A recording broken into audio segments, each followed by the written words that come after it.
Welcome back to Coffee and Conversation. And as usual, I'm going to deal with the Audie fans first. Audie is sleeping on the floor a few feet away from me, hoping that a cool breeze will blow across his belly and he may end up showing up. He usually does when he hears me talking to the camera. So, Audie's cat food situation. The new cat food has come in, and I got two brands. One is called Nacho, which is chicken and duck, and the other is called Origins, and that's with a J and not a G. And it looks like he might actually like them. So, fingers crossed, I may stand a chance in the cat food wars. So, we'll have to see. Anyway, today I thought we would talk about Karens and Kennedys. So, when we come back.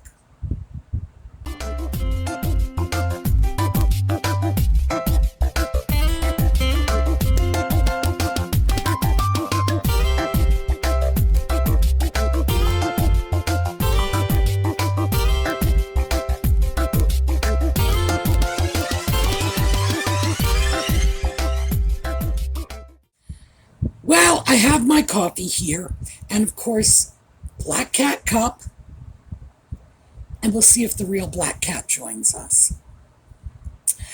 I wanted to talk about my very first Karen encounter. And when I say that, I mean Karen the meme, not Karen the name, because it was a very popular name in my day. And as a matter of fact, in a bizarre sort of coincidence, there was a friend of mine named Karen with me when this happened. By the way, I have never known a Karen I didn't love, so I don't know how in the world such nice people became associated with such appalling behavior, but yeah, it happened. And here I am adding fuel to the fire. I should be ashamed of myself, right? Well, anyway, no offense to anyone who is, in fact, named Karen.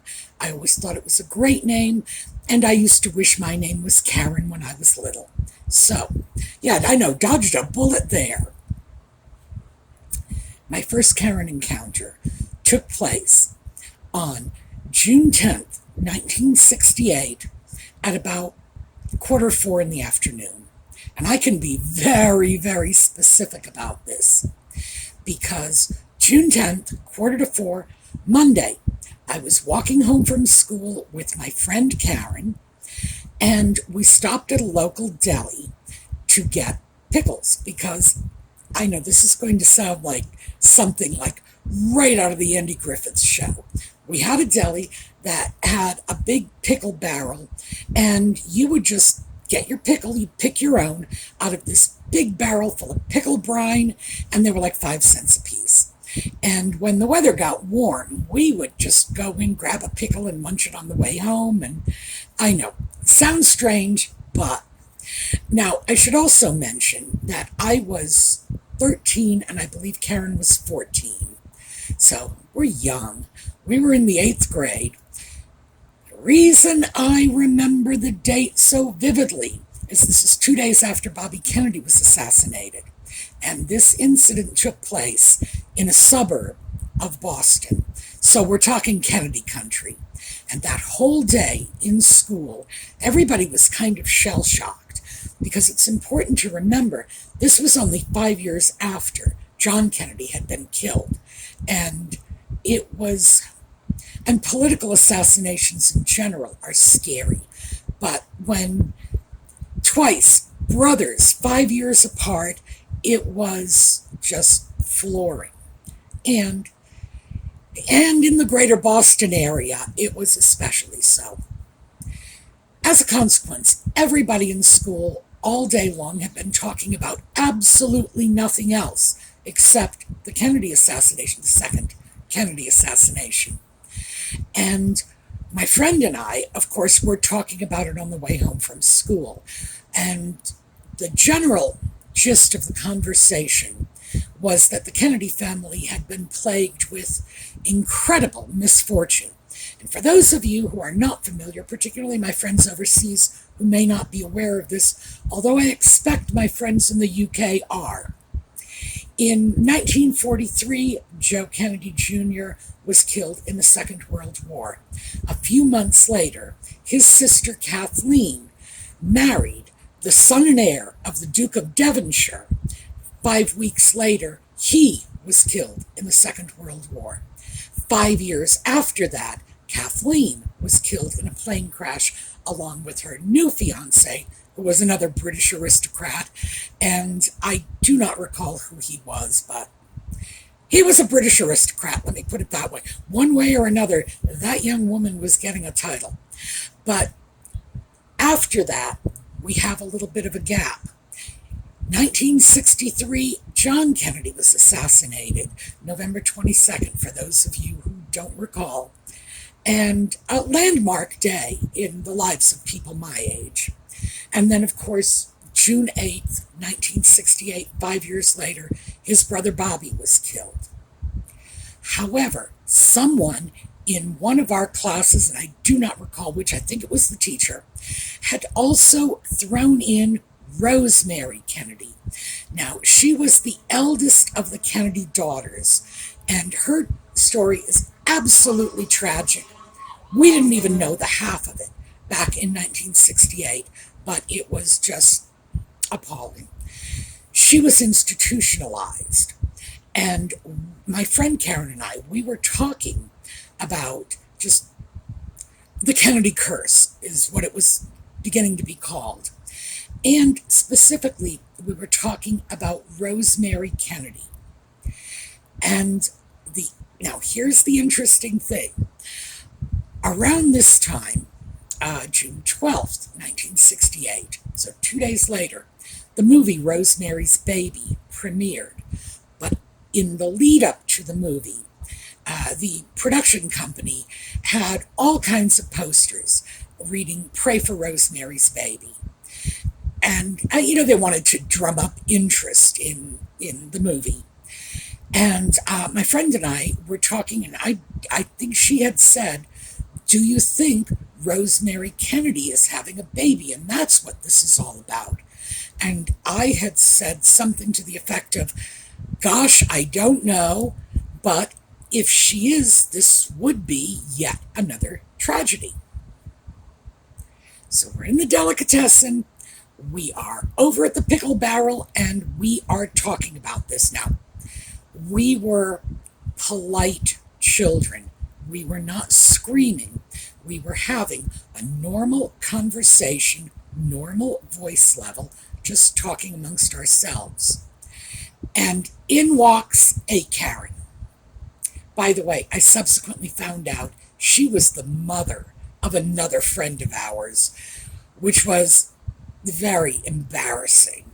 Anyway, she just barged in on our conversation and started carrying on about how she couldn't understand for the life of her why we were so interested in what was going on with the super rich Kennedys when in Roxbury, which was a low-income area of Boston that was, it was a high percentage of minorities there.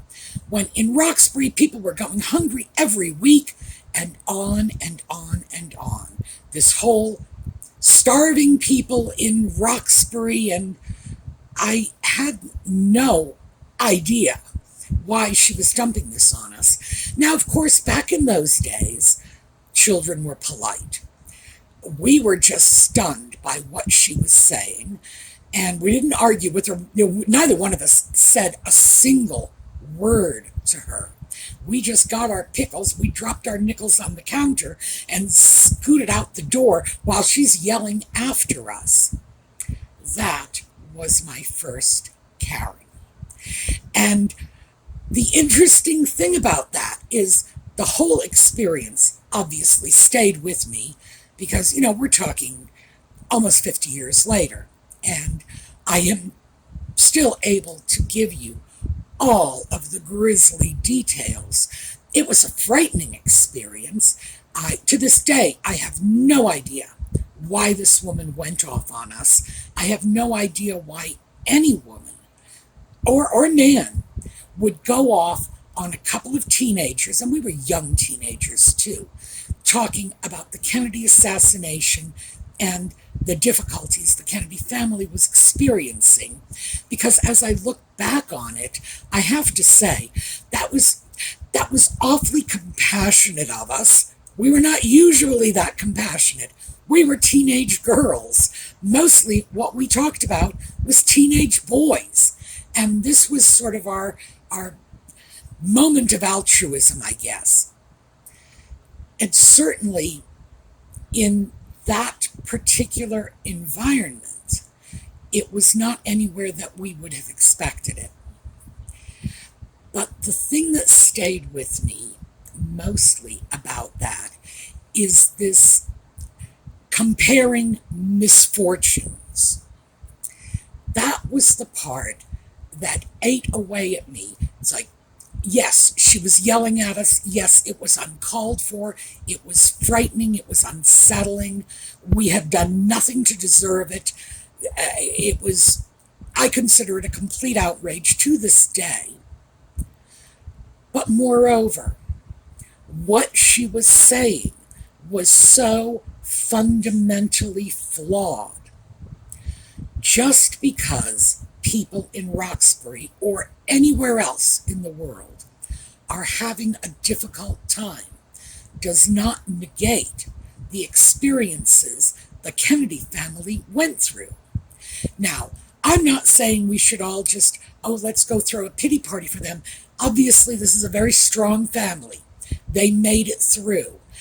But it's like the universe gave them a lot with one hand, but it also took a lot with the other.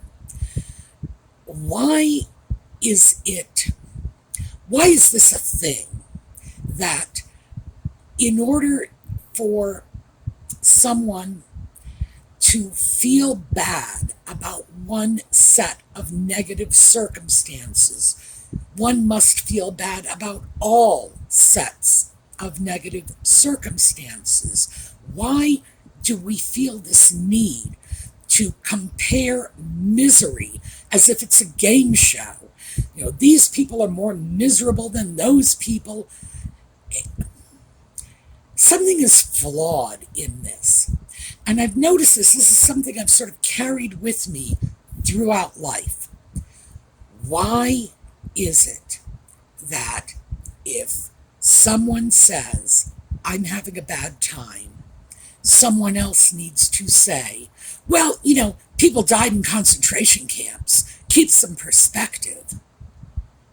Yeah, people did die in concentration camps. And there is no question but that most of what went on there was considerably worse than anything any one of us are facing in the United States in the 21st century. Got it. But it doesn't negate the difficulties that people are, in fact, having. It's not a competition. And just because one person had a very bad experience doesn't detract from another person who had an only moderately bad experience. Like I say, it's almost like we've got some sort of game show going on.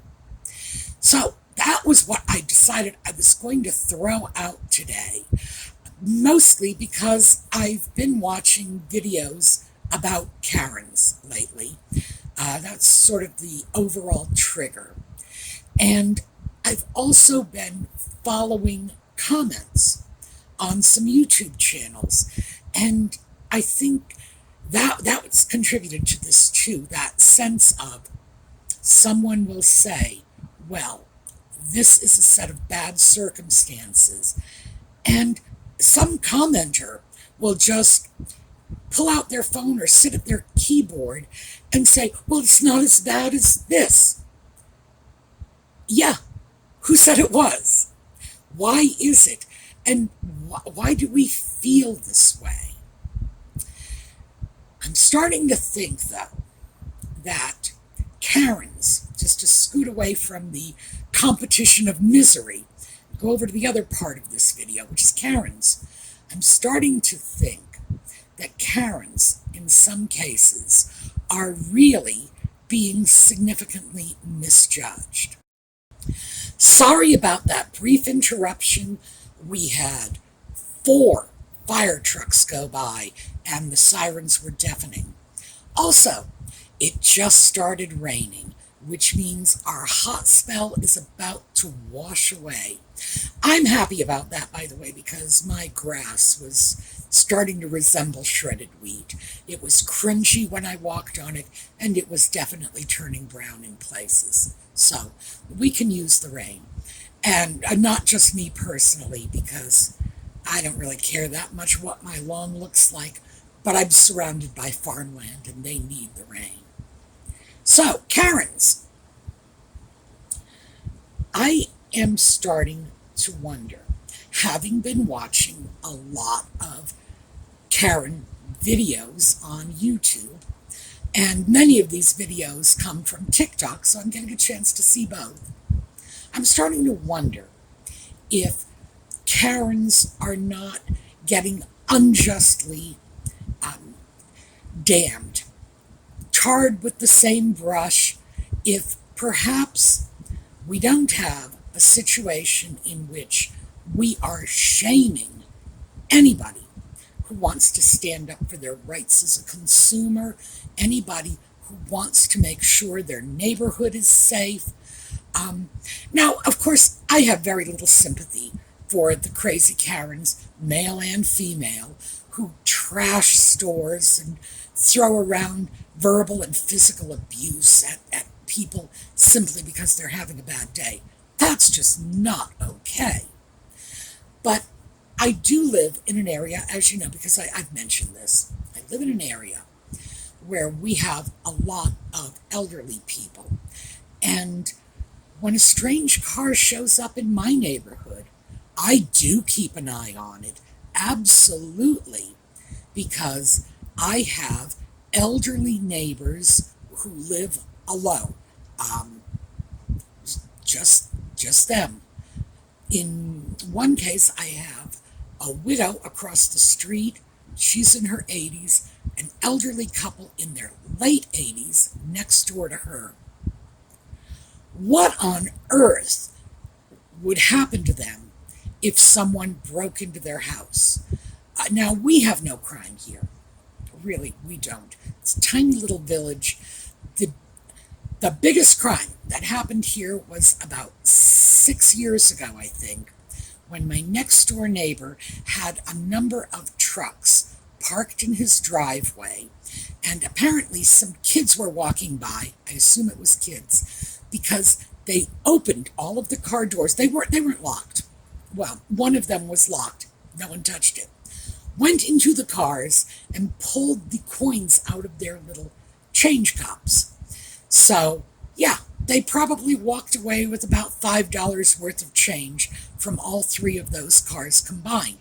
But they left credit cards, cell phones, CD players on the front seat. That's why I say I think it was children, because this wasn't a serious burglary. They were not. They didn't take anything of great value. They took pocket change. That's our idea of crime. Before then, by the way, it was when the neighbor next door to me, who was a teenager, went across the street, took that neighbor's ceramic goose off her porch, and brought it back a couple of weeks later. That's the crime, period. But this has not been my entire life experience. I grew up in cities. I have lived in big cities all my life. This is an anomaly for me. I'm used to crime.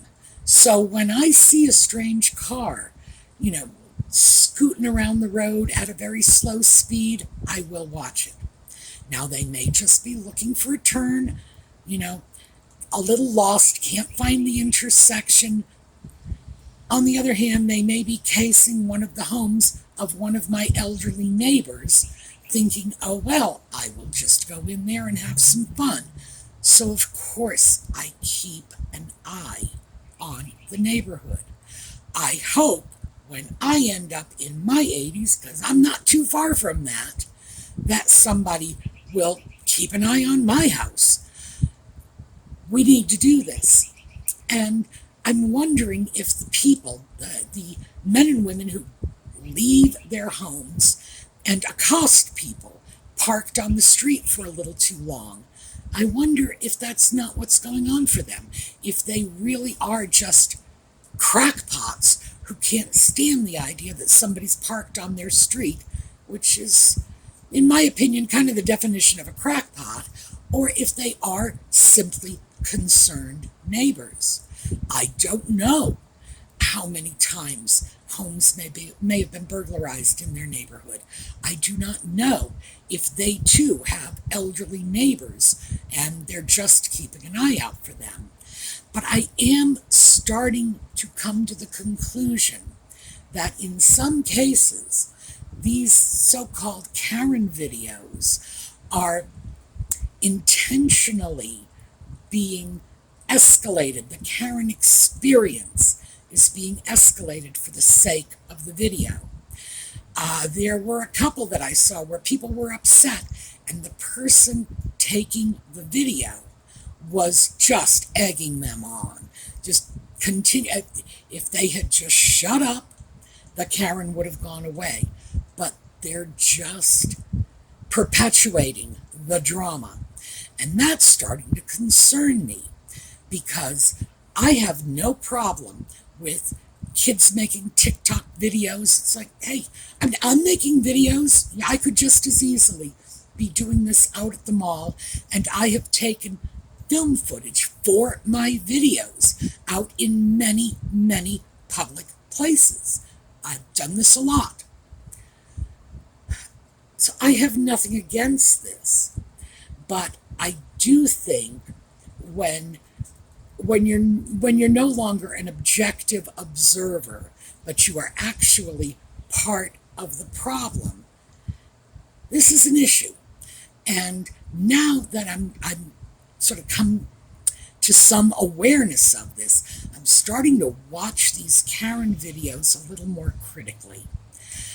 And the videos I watched today, and I watched several today, I would say at least 20%, 1 in 5, was an incident that would have been over and done with in a few seconds if either the person taking the film or the other people interacting with the Karen in the wild had not engaged the Karen. Seconds, the Karen would have gone. They would have done whatever they felt they needed to do to let off steam, and they would have just walked away. It's probably 1 in 5. Now keep in mind, the other 4 out of 5 were crazy, outrageous, out of control people who, I'd say at least 2 out of those 4, half of them, probably should have had some serious law enforcement interface. But I'm not trying to excuse or justify those behaviors. I am just wondering if we are not shaming people for doing nothing more than standing up for their rights, when in fact that shouldn't be happening. We should not have people who are afraid to ask for a refund if something is broken or not as it was sold.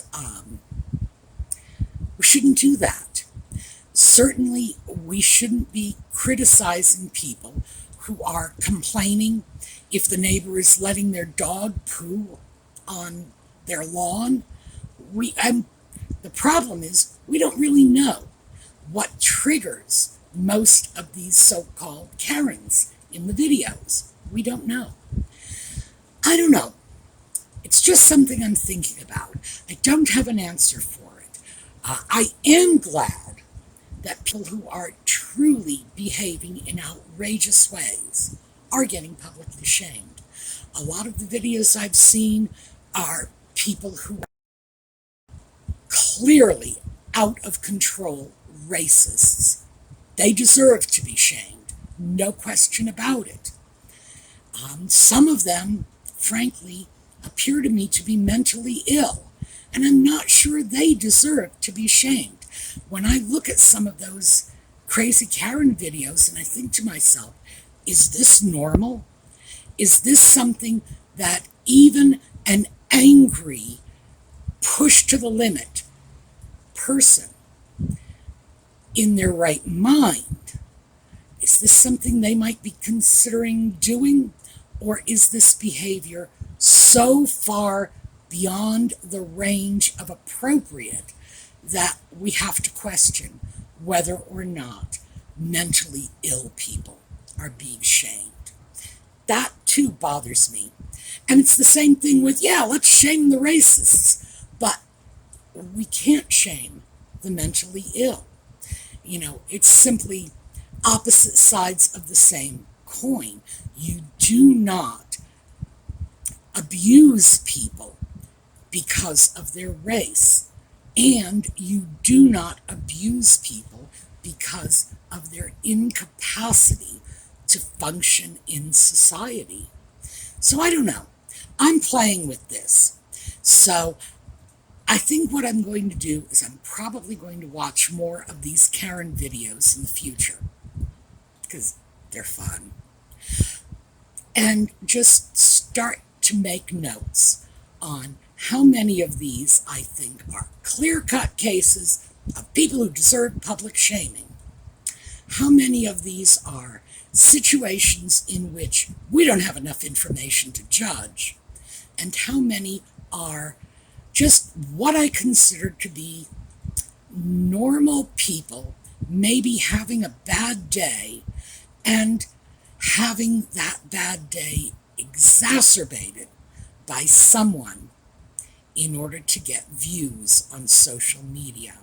Because it certainly does seem that way. It seems to me a lot of the people filming these Karen videos are intentionally pushing the Karen button just to get good footage.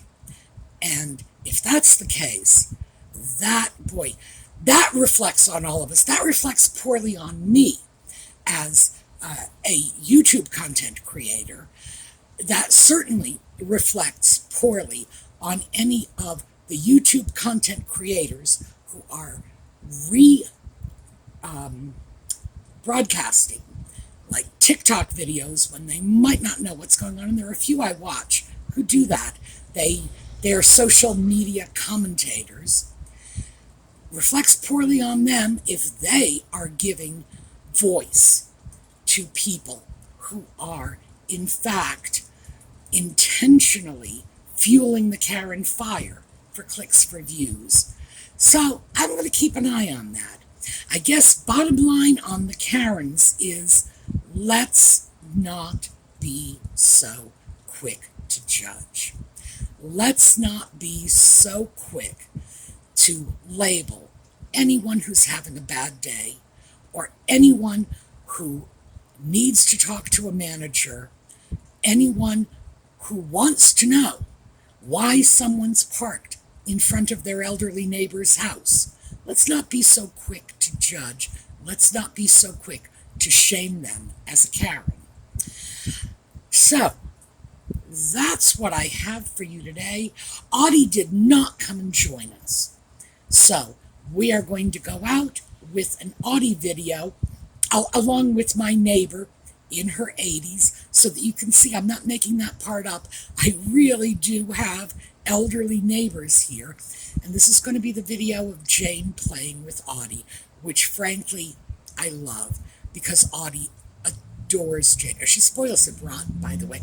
Jane took care of Audie when I went into the hospital to have knee replacement surgery. And when I came back, it took me about 2 weeks to get him to eat his food without having it completely sprinkled with treats. Because Jane, she spoiled him. She gave him so many treats. I came back. 24 hours I was gone. I came back to a cat who was so spoiled there was almost no living with him. So I love watching their relationship. She loves him. He loves her. He bites her when she tries to leave because it's Audie. He thinks that's a good idea. But if she gets up to go, he will just bite her on the ankle. He doesn't bite her hard, but he will bite her on the ankle until she sits down again because he somehow thinks that if you bite people, they'll stay with you. He's not the brightest cat in the world. Really, he's not. But anyway, they have a great relationship, and I love watching it. That's what I have for you today. I will see those of you who follow me for Just Chatting this evening at 8 p.m. As for the rest of you, I will see you again next week. So, meanwhile, have a terrific day.